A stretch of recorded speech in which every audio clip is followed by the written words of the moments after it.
নমস্কার বন্ধুরা, রুবিস কিচেনে সকলকে স্বাগতম। আশা করি তোমরা সকলেই ভালো আছো, আমিও ভালো আছি। আজকে দুপুরের থালি নিয়ে চলে এসেছি।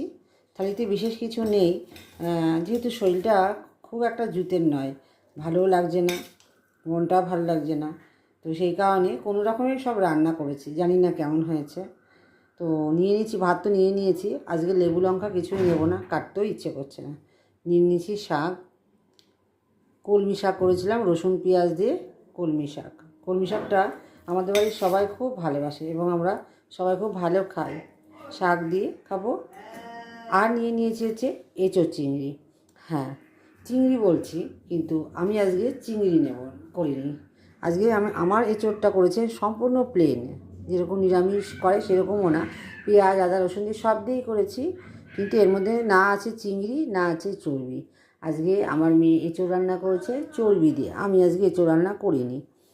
তো যেহেতু আমি চর্বি খাই না, সেই জন্য আমারটা প্লেন করেছে। আর করেছে বাটা মাছ, আলু দিয়ে পটল দিয়ে একদম পাতলা ঝোল। বিশেষ করে এই পাতলা ঝোলটা খেতে ভালোবাসে আমার মা আর আমার কর্তা।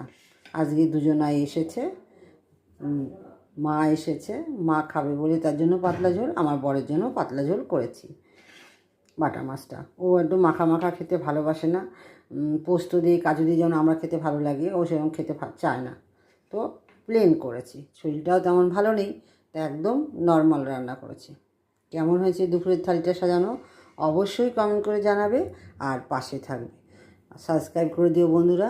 চলো আজকে এই পর্যন্ত, টাটা। অন্যদিন তোমাদের সাথে গল্প শেয়ার করব, আজকে একদমই মোটেই ভালো লাগছে না, সেই জন্য সরি।